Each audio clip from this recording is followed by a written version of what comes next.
السلام علیکم ورحمۃ اللہ وبرکاتہ۔ اپنی شادی ہوتے ہی میں نے 10 گھنٹے بس کا سفر کر کے سسرالی گاؤں پہنچی تھی۔ دلہن بنے رخصت ہوتے ہی مجھے بس کا سفر کرنا پڑا۔ پورا سفر میں نے خاموشی کے ساتھ کیا تھا۔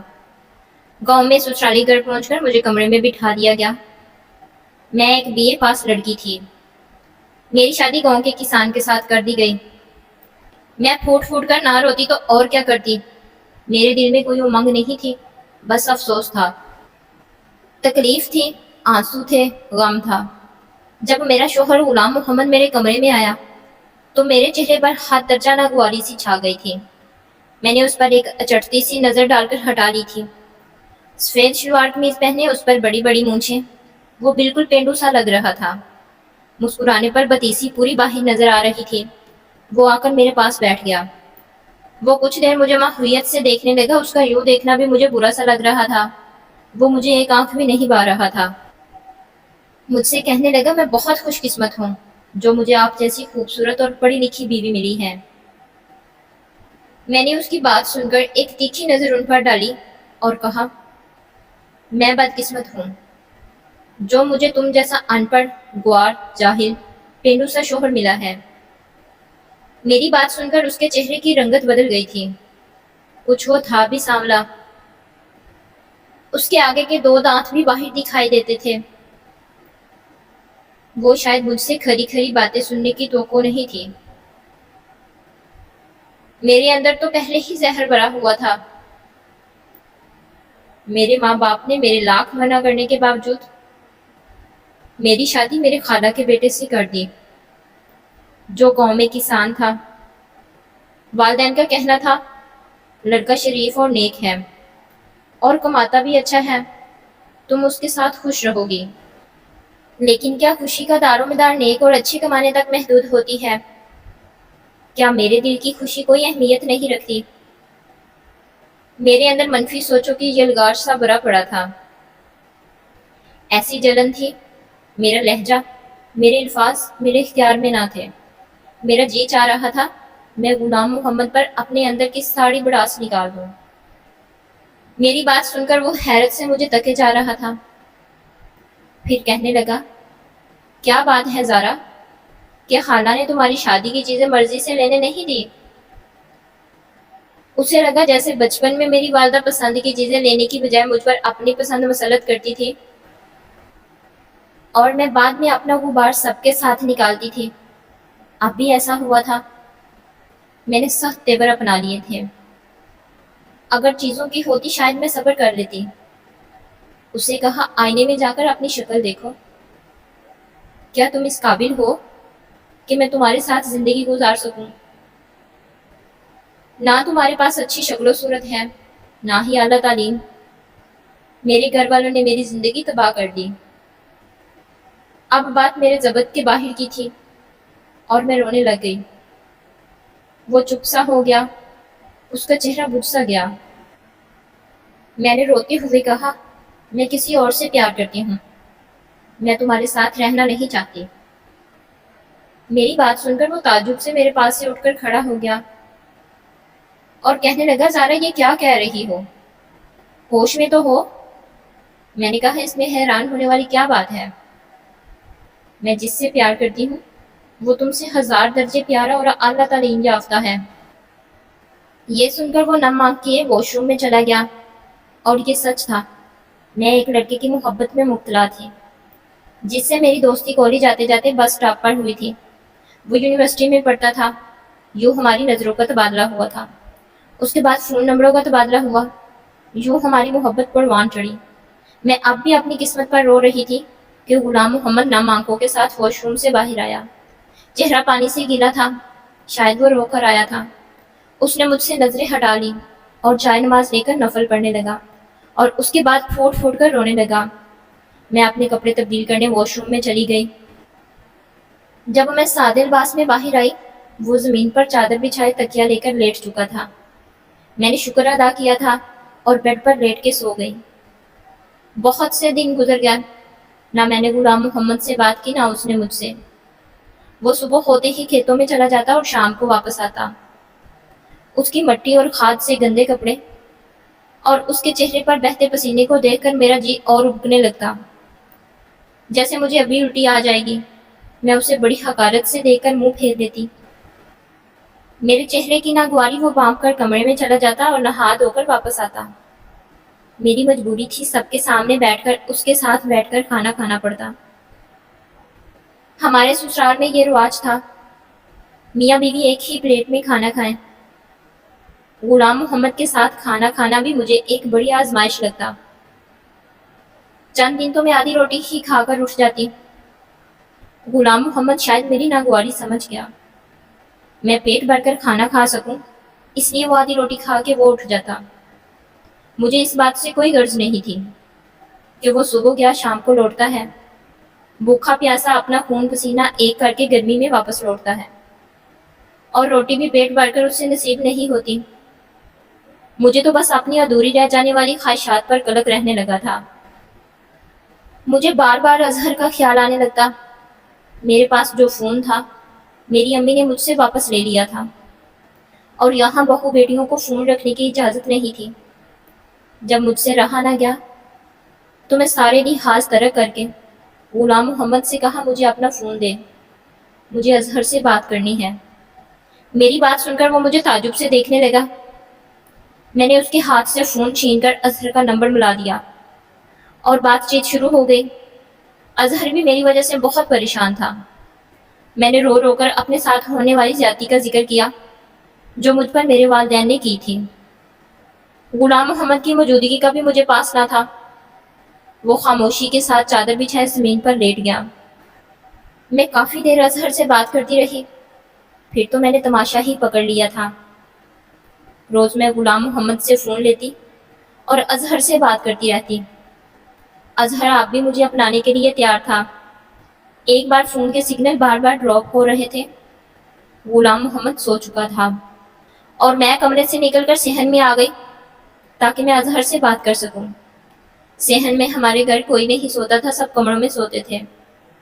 سب سو رہے تھے اور میں صحن میں کھڑے ہو کر اظہر سے بات کرنے لگی، لیکن ایک دم کسی نے مجھ سے فون چھین لیا۔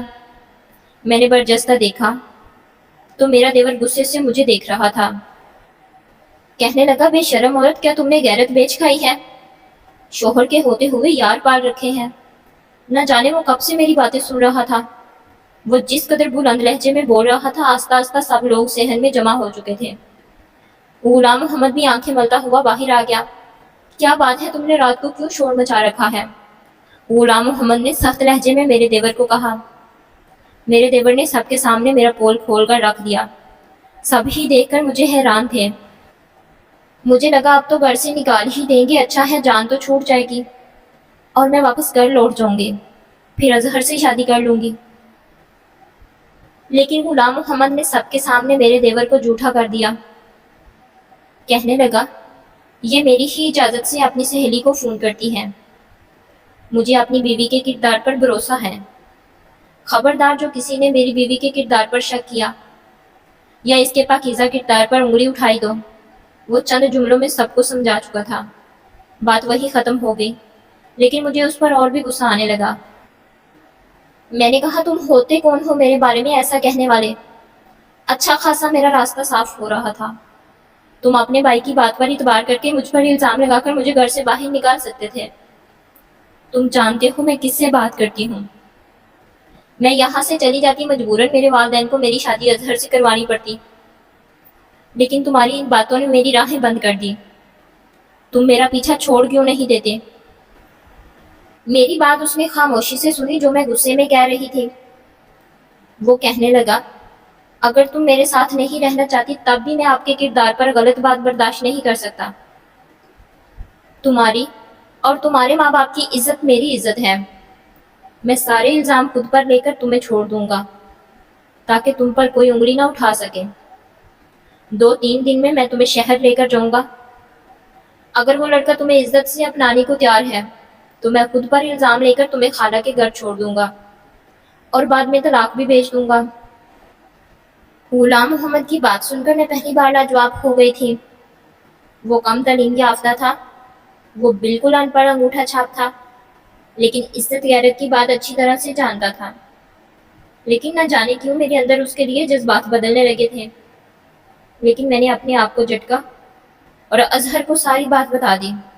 وہ سن کر بہت خوش ہونے لگا، کہنے لگا تم شہر آ جاؤ، اپنے کزن سے طلاق لے لو، ہم کورٹ میرج کر لیں گے، تم میرے پاس ہی رہنا، اس کے بعد آپ کے ماں باپ ہمیں اپنانے پر مجبور ہو جائیں گے۔ میں نے حامی بھر لی۔ کچھ دن بعد غلام محمد کے ساتھ میں شہر چلی گئی۔ اظہر کے بتائے ہوئے پتے پر پہنچ کر میں نے غلام محمد کو کہا، اب تم جاؤ اور مجھے طلاق دے دو، اس کے بعد تمہارا مجھ سے کوئی واسطہ نہیں، میں اظہر سے نکاح کر لوں گی۔ وہ کہنے لگا، میں تمہارے لیے طلاق کے غلیظ لفظوں کو منہ پر نہیں بول سکتا، میرا ضمیر اس بات کی اجازت نہیں دیتا۔ ہاں میں کاغذی کارروائی کر کے کل اس پتے پر طلاق بھیج دوں گا۔ وہ یہ کہہ کر چلا گیا۔ میں نے اظہر کے گھر کا دروازہ کھٹکھٹایا اور دروازہ اظہر نے ہی کھولا تھا۔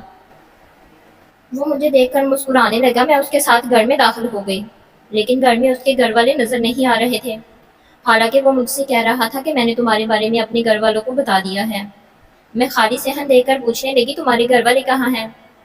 اس نے کہا، اندر چلو میں بتاتا ہوں۔ میں اس کے ہمراہ ہی کمرے تک گئی۔ کمرے میں اور 2 مرد موجود تھے۔ مجھے دیکھ کر کمینگی سی ہنسنے لگے۔ ایک نے کہا، مال تو اچھا ہے، اس کی قیمت میں تمہیں 3 لاکھ دوں گا۔ یہ سن کر تو میرے ہوش اڑ گئے۔ اظہر میری سودے بازی کر رہا تھا، میں تو چکرا کر ہی رہ گئی۔ اس سے پہلے کہ وہ مجھے دھکیل کر کمرے میں بند کرتا، میں نے بر وقت دماغ چلایا۔ اظہر کو دھکا دے کر میں گیٹ سے باہر نکل گئی۔ وہ تینوں میرا پیچھا کرنے لگے۔ غلام محمد اتنی دور نہیں گیا تھا۔ میں اسے دیکھ کر پکارنے لگی، اس نے پلٹ کر مجھے دیکھا۔ میں بھاگ کر اس کے پاس پہنچی تھی۔ میرے پیچھے اس وقت 3 مرد بھاگ رہے تھے۔ رات کا اندھیرا چھا گیا۔ وہ جگہ تھی بھی سنسان جہاں اظہر نے ہمیں بلایا تھا۔ ڈری سہمی غلام محمد کے پیچھے چھپ ہوئے وہ تینوں مرد ہم تک آ پہنچے تھے اور غلام محمد کو کہنے لگے کہ اس لڑکی کو ہمارے حوالے کر دو ورنہ جان سے مار ڈالیں گے۔ غلام محمد نے کوئی بات نہ سنی اور ان کو مارنے لگا، اس کے بدلے وہ بھی غلام محمد کو مارنے لگے۔ ایک شور سا مچ گیا اور لوگ بھی جمع ہونے لگے۔ خدا کی کرنی یہ ہوئی، وہاں سے پولیس کی موبائل وین گزر رہی تھی۔ پولیس کو دیکھ کر وہ لوگ بھاگنے لگے اور پکڑے گئے، اور پولیس کب سے ان کی تلاش میں تھی۔ وہ لوگ لڑکیوں کو اپنی محبت کے جال میں پھنسا کر آگے بیچ دیتے تھے۔ اللہ پاک نے مجھے بچا لیا۔ غلام محمد کے ہونٹوں کے پاس سے زخم ہو چکا تھا اور مجھے پہلی بار اس کے زخم کو دیکھ کر دکھ ہوا تھا۔ وہ مجھے خاموشی سے بس اسٹاپ تک لے آیا تھا۔ میں اس کے سامنے نظریں اٹھانے کے قابل نہیں رہی تھی۔ وہ ان پڑھ ہو کر بھی برطرف نکلا تھا۔ مجھے اپنا آپ سا ان کے سامنے چھوٹا لگنے لگا۔ وہ مجھ سے پوچھنے لگا، زارا کہاں جانا چاہتی ہو؟ والدین کے پاس؟ میں نے کہا، نہیں، میں نے آپ کے ساتھ جانا ہے۔ میری بات سن کر وہ مجھے حیرت سے دیکھنے لگا۔ میں اس کے ظرف کے سامنے سے ریزہ ریزہ سی ہو کر رہ گئی۔ میرے ماں باپ نے میرے لیے ہیرا چنا تھا، بس میں ہی اپنی کم عقلی سے کانچ کی چمک دیکھ کر اپنے ہاتھ زخمی کرنے چلی تھی، لیکن بر وقت بچ گئی۔ غلام محمد نے کوئی دوسرا سوال مجھ سے نہیں پوچھا اور مجھے گاؤں لے گیا۔ میں نے غلام محمد کا زخم دیکھ کر پریشانی سے پوچھا، غلام محمد یہ کیا ہوا ہے آپ کو؟ غلام محمد نے کہا، کچھ نہیں، میں بس سے اترتے ہوئے گر گیا تھا اور چوٹ لگ گئی۔ میں اپنے اندر سے بہت شرمندہ سی ہو کر رہ گئی۔ میں نے اپنے شوہر کا بظاہر دیکھ کر کیا کچھ نہیں سنایا تھا، لیکن اس نے آج تک مجھ سے بلائی ہی کی تھی۔ 2 دن تو میں اسے نظریں نہیں ملا پائی، اپنے اندر خود کو لعنت ملامت کرتی رہی۔ وہ اب بھی آدھی روٹی کھا کر میرے پاس سے اٹھنے لگا تو میں نے اسے روک لیا اور کہا، آپ کھانا ٹھیک سے کیوں نہیں کھاتے؟ روز آدھی روٹی کھا کر اٹھ جاتے۔ یہ سن کر غلام محمد میرے پاس سے اٹھ کر نہیں گیا، چپ چاپ کھانا کھانے لگا۔ میں اب اس کا خیال رکھنے لگی تھی۔ اندر سے تو میں ٹوٹ چکی تھی، اس لیے اپنے شوہر کے سامنے جھک کر مجھے اپنی غلطی کا اعتراف کرنا مشکل لگ رہا تھا۔ میں چاہتی تھی کہ وہ خود سے مجھے معاف کر دے، لیکن وہ چپ تھا۔ رات کو دیر سے کمرے میں آتا اور زمین پر چادر بچھا کر سو جاتا۔ ایک دن میں نے اپنی ساری ہمت جمع کر کے اس کے سامنے بیٹھ گئی۔ میں نے کہا، غلام محمد مجھے معاف کر دیں، میں نے آپ کو سمجھنے میں غلطی کر دی۔ میں ہیرا چھوڑ کر کانچ کا سودا کرنے چلی تھی، لیکن میں روتے ہوئے اپنی غلطی کا اعتراف کر رہی تھی۔ غلام محمد خاموش تھا۔ اس نے مجھے بھی چپ نہیں کرایا اور خاموشی سے زمین پر چادر بچھائی اور تکیہ اٹھا کر زمین پر سونے لگا۔ میں نے ہاتھ پکڑا اور بولا، آپ کی جگہ یہاں نہیں، آپ اوپر سو جائیں۔ میں جانتی ہوں میری غلطی بہت بڑی ہے، چھوٹی نہیں۔ میں نے آپ کا بہت دل دکھایا ہے، لیکن آپ نے ابھی تک اپنا اعلیٰ ضرف ہی مجھے دکھایا ہے۔ ہو سکے تو مجھے معاف کر دینا، مجھے لگا اب وہ میری کوتاہی کو معاف کر کے مجھے سینے سے لگا لے گا، لیکن وہ نہ جانے کیوں مجھے ٹکٹکی باندھے دیکھنے لگا۔ اس کی چپ مجھ سے صحیح نہیں جا رہی تھی۔ میں نے کہا، غلام محمد اب تو کچھ کہو، چپ کیوں ہو؟ مجھے ڈانٹ لو، مجھ پر اپنا سارا غصہ نکال دو، لیکن مجھے معاف کر دو۔ میں اس کی منت سماجت پر اتر آئی تھی، لیکن ایک چپ ہنوز تھی، وہ نہیں ٹوٹی۔ ہماری شادی کو 6 ماہ بیت گئے تھے۔ شادی کے بعد جو چپا پفل غلام محمد نے ایسا ہونٹوں پہ لگایا، وہ میرا رونا دھونا منت سماجت بھی نہ کھول سکا۔ وہ مجھے خالی آنکھوں سے دیکھ رہا تھا، چپ چاپ لیٹ گیا۔ صبح اس نے کچھ کاغذات مجھے تھما دیے، مجھ پر تو گویا آسمان گر پڑا۔ میں تڑپ تڑپ کر رونے لگی کہ غلام محمد مجھے طلاق مت دو۔ میں اس کے سامنے رونے اور بھڑکنے لگی تھی۔ اس نے کہا، زارا تم پڑھی لکھی ہو، اسے پڑھ کر سائن کر دینا۔ یہ کہہ کر وہ کمرے سے باہر نکل گیا۔ مجھے نہیں معلوم تھا کہ مرد کے دل سے اتر جانے کے بعد عورت چاہے اپنی غلطی پر جتنا معافی مانگ لے، اسے وہ عزت پھر سے نہیں ملتی۔ یا شاید مرد سب کچھ سہ جاتا ہے، بس وہ دوسرا مرد برداشت نہیں کرتا۔ میں وہ کاغذات کو ہاتھ میں تھامے روتی رہی۔ میری اتنی ہمت نہ ہوئی میں وہ کاغذات پڑھوں۔ میں نے سوچ لیا تھا آج رات غلام محمد کے پاؤں پکڑ کر اسے معافی مانگ لوں گی، لیکن طلاق نہیں لوں گی۔ رات کو جب وہ کمرے میں آیا تو میں اس کے پاؤں میں بیٹھ کر گڑ گڑا کر اس سے معافی مانگنے لگی۔ اس نے مجھے دونوں بازوؤں سے پکڑ کر کھڑا کیا اور کہنے لگا، اگر تم کاغذات پڑھ لیتی تو یوں نہ روتی۔ زارا وہ طلاق نامہ نہیں ہے۔ پھر دراز سے کاغذ نکال کر مجھے دیے۔ میں نے آنسو پونچھ کر وہ کاغذات دیکھے۔ وہ تو زمین کے تھے جس میں وہ روز ہل چلاتا تھا۔ وہ اپنے حصے کی ساری زمین میرے نام کر رہا تھا۔ میں نے اسے حیرت بھری نظروں سے دیکھا۔ وہ اپنا سب کچھ مجھے کیوں سونپ رہا تھا؟ میں نے کہا، غلام محمد یہ سب میرے نام کیوں کر رہے ہیں؟ غلام محمد کہنے لگا، اس لیے کہ تم میری بیوی ہو۔ میں کل شہر جا رہا ہوں، کچھ دن بعد لوٹ آؤں گا۔ غلام محمد نے میرے لاکھ منع کرنے پر زبردستی مجھ سے سائن کروائے۔ اگلے روز وہ شہر چلا گیا۔ 4 دن میں نے بڑی بے صبری کے ساتھ اس کا انتظار کیا۔ وہ 4 دن بعد واپس تو آیا۔ گرمی کے حرام مچ گیا۔ شہر سے غلام محمد کی میت گاؤں آئی تھی۔ شہر سے اس کا ایک دوست اس کی میت لے کر آیا تھا۔ مجھے تو غلام محمد کی میت دیکھ کر میری تو دنیا ہی اجڑ گئی تھی۔ اس کا ایک شہری دوست میت لے کر آیا تھا۔ اس نے بتایا کہ پچھلے 2 ماہ سے غلام محمد کو معلوم ہوا اسے کینسر ہے، وہ زیادہ دن نہیں بچ سکے گا۔ نہ جانے وہ پچھلے 6 ماہ سے کون سا عمل دل کو لگائے بیٹھا تھا جو اس کی جان ہی لے گیا۔ مجھے تو خوشی کے دورے پڑنے لگے۔ 2 دن بعد میں نے کچھ ہوش سنبھالا تو مجھے ایک خط میری ساس نے دے دیا۔ کہنے لگی، زارا یہ خط غلام محمد کے دوست نے دیا ہے، کہہ رہا تھا غلام محمد نے آپ کے نام بھیجا ہے۔ یہ سن کر تو مجھے حیرت کا جھٹکا لگا تھا۔ میں نے اپنی ساس سے کہا، خالہ غلام محمد تو ان پڑھ تھا، خط کیسے لکھا اس نے؟ خالہ مجھے تعجب سے دیکھنے لگی اور کہا، آپ کو کس نے کہا غلام محمد ان پڑھ تھا؟ اس نے 10 جماعتیں گاؤں کے اسکول سے پاس کی تھی اور 14 جماعتیں پرائیویٹ پڑھی تھیں۔ ساتھ ہی ساتھ وہ اپنے بابا کا بازو بھی بنا رہا۔ میں تو سن کر دنگ رہ گئی تھی۔ میں شادی سے پہلے گاؤں نہیں آئی تھی۔ میں سمجھتی تھی خالہ کے سب بچے ان پڑھ ہیں۔ خالہ کہنے لگی، غلام محمد تمہیں بچپن سے چاہتا تھا، کہتا اماں زارا تعلیم حاصل کر رہی ہے اس لیے مجھے بھی آگے پڑھنا ہے، کل کو وہ میری بیوی بنے تو اسے سب کے سامنے یہ شرمندگی نہ اٹھانا پڑے کہ اس کا شوہر ان پڑھ اور جاہل گنوار ہے۔ مجھ پر یہ انکشافات کسی ہتھوڑے کی طرح مجھ پر لگ رہے تھے۔ آج تک غلام محمد نے یہ نہیں بتایا کہ وہ بھی پڑھا لکھا ہے۔ میں نے وہ خط لیا اور پڑھنے لگی۔ خط غلام محمد، السلام علیکم زارا، میں نے آج تک تمہیں یہ نہیں جتایا کہ میں بھی تعلیم یافتہ ہوں، کیونکہ تعلیم حاصل کرنا ہر انسان کا حق ہے، اور پھر ان سب باتوں کو سب کے سامنے جتایا جائے کوئی ضروری نہیں ہوتا۔ میں نے جب سے ہوش سنبھالی تھی اماں سے یہ کہتے سنا کہ وہ آپ کو اپنی بہو بنانا چاہتی ہے، اس لیے میرے دل میں تمہاری محبت کی کونپیں بچپن سے ہی پھوٹنے لگی تھی۔ جیسے جیسے میری عمر بڑھتی رہی میری محبت بھی پروان چڑھتی رہی۔ کب میری محبت ایک تناور درخت کی طرح میرے وجود میں اپنی جڑیں پکڑ چکی تھی مجھے اندازہ ہی نہیں ہوا۔ مجھے جب اماں یہ کہتی زارا پڑھ رہی ہے تو مجھے بھی پڑھائی کا شوق ہونے لگا۔ جب اماں یہ کہتی کہ زارا کی یہ پسند ہے کھانے میں، مجھے بھی کھانے میں وہی چیزیں اچھی لگنے لگی تھی۔ میں شاید غلطی سے تمہیں عشق کر بیٹھا تھا زارا، اس لیے شادی کی رات تمہارے منہ سے یہ سب باتیں سن کر مجھ سے برداشت نہیں ہوا تھا۔ میں نے آج تک آنسو نہیں بہائے تھے، رونا بہت دور کی بات ہے، ہر حالات کا ڈٹ کر مقابلہ کرتا تھا، لیکن اس رات میں بہت ٹوٹ کر رہ گیا تھا۔ مرد سب کچھ سہ جاتا ہے، لیکن اگر لڑکی شادی کی پہلی رات یہ کہہ دے کہ وہ شوہر کی بجائے وہ کسی اور سے محبت کرتی ہے تو شوہر کا مان اعتبار سب چکنا چور ہو جاتا ہے۔ میں بہت ٹوٹ چکا تھا، پھر میں نے محبت بھی ٹوٹ کر کی تھی، لیکن پھر جب تم میرے سامنے اپنے عاشق سے باتیں کرتی، ایسی باتیں جس پر شوہر ہونے کے ناطے میرا حق تھا، تو میرا دل خون کے آنسو روتا تھا۔ کم مجھے یہ غم کینسر میں مبتلا کر کے مجھے پتہ بھی نہ چل سکا، میں نے اپنی ساری جمع پونجی تمہارے نام کر دی کہ کہیں میرے مرنے کے بعد تمہارے ساتھ کوئی حق تلفی نہ کر سکے۔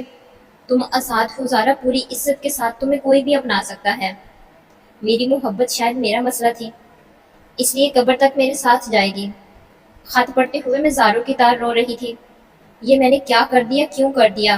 میں نے سوچا سمجھا کیوں نہیں؟ میری بے وفائی نے میرے شوہر کی جان لے لی۔ میں داڑھی مار مار کر رونے لگی۔ میری ساس مجھے دیکھ کر گھبرا سی گئی اور کہنے لگی، زارا ایسا اس نے کیا لکھ دیا تھا؟ میں خالہ کو کیا جواب دیتی، کیا کہتی؟ میں نے کیا کھو دیا ہے؟ مجھے عقل تب آئی جب میں خالی دامن رہ گئی تھی۔ میں روتے ہوئے خود کلام تھی، کاش غلام محمد تمہاری جگہ میں مر جاتی۔ غلام محمد تم نے مجھ جیسی خود غرض سے کیوں محبت کر لی؟ کاش تم زندہ رہ جاتے، بدلے میں مر جاتی۔ میرے آنسو نہیں رک رہے تھے، میں ہذیانی کی کیفیت سے گزر رہی تھی۔ ایک وفا نبھا کے غلام محمد منو مٹی تلے جا چکا تھا، اور ایک محبت نبھانے کا عہد میں نے کر لیا تھا۔ آج میری عمر 50 سال ہو چکی ہے، میں آج بھی غلام محمد کی بیوہ ہوں۔ میں نے اپنی محبت شوہر کے مرنے کے بعد کی تھی، جو ایک تناور درخت کی شکل اختیار کر چکی تھی۔ اس کی محبت کی جڑیں مجھے اندر تک مضبوطی سے جکڑ چکی تھی۔ میں بیمار رہنے لگی ہوں۔ مجھے اب بھی یہی لگتا ہے، غلام محمد کو مرے اب بھی چند گھنٹے ہوئے ہیں، ابھی میں نے اس کا خط پڑھ کر رکھا ہے۔ میرے لیے میرے اندر کی دنیا تھک سی گئی ہے، میرا زخم آج بھی ہرا ہے، میرے دکھوں میں کمی نہیں آ سکی۔ میری ان تمام لڑکیوں سے گزارش ہے جو اپنی اعلیٰ تعلیم کو سر پر سوار کر لیتی ہیں اور اپنے کم تعلیم یافتہ شوہر کو حقارت سے دیکھتی ہیں، خدا را اپنے شوہروں کی قدر کریں۔ جتنا مخلص وہ آپ سے ہے، سڑک چھاپ عاشق نہیں ہو سکتا۔ جو شخص آپ کو عزت دے، بیانے کی بجائے کورٹ میرج کا مشورہ دے، وہ آپ کو بیچ کھائے گا۔ کاش اگر آج یہ بات میں نے سمجھی ہوتی تو شاید غلام محمد آج بھی زندہ ہوتا۔ اگر ویڈیو اچھی لگی ہو تو دوسروں کو شیئر کریے گا، اور مزید اچھی ویڈیوز کے لیے میرے چینل کو لائک اور سبسکرائب کریے گا۔ ملتے ہیں نیکسٹ ویڈیو میں، تب تک کے لیے اللہ حافظ۔